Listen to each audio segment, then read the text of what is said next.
ডান হাতে দান করলে বাম হাতও যেন তা না জানে। আলেম ওলামাগণ প্রায় এই হাদিসটির উদ্ধৃতি দিয়ে থাকেন। তবে বাস্তবতা হচ্ছে ধর্মীয় এই শিক্ষার প্রতিফলন সমাজে নেই বললেই চলে। দানের চেয়ে আত্মপ্রচারটাই যেন মুখ্য একটি শ্রেণীর কাছে। আর নিজেদের দানের প্রচার করতে গিয়ে সাহায্য নিতে আসা দরিদ্র মানুষগুলো বাঁচল কি মরল সেই কথাটি তাদের স্মরণে থাকে না। যার সর্বশেষ উদাহরণ সোমবার চট্টগ্রামের সাতকানিয়ায় ইফতার সামগ্রী নিতে গিয়ে ৯ নারীর মৃত্যু।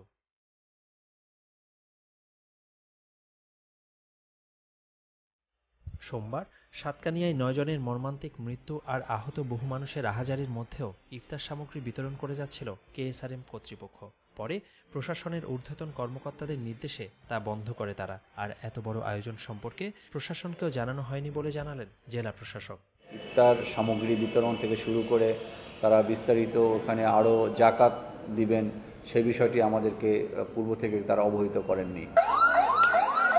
এত মানুষের হতাহতের বিষয়টিকে প্রথমে হিটস্ট্রোক বলে দাবি করলেও পরে নিজের বক্তব্য থেকে সরে আসেন পুলিশ সুপার।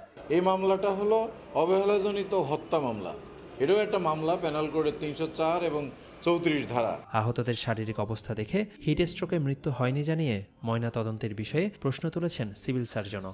এরকম একটা স্পর্শকাতর বিষয় ময়না তদন্ত করা ছাড়া করাটা ঠিক হয়নি বলে আমি সিভিল সার্জন হিসেবে বলবো।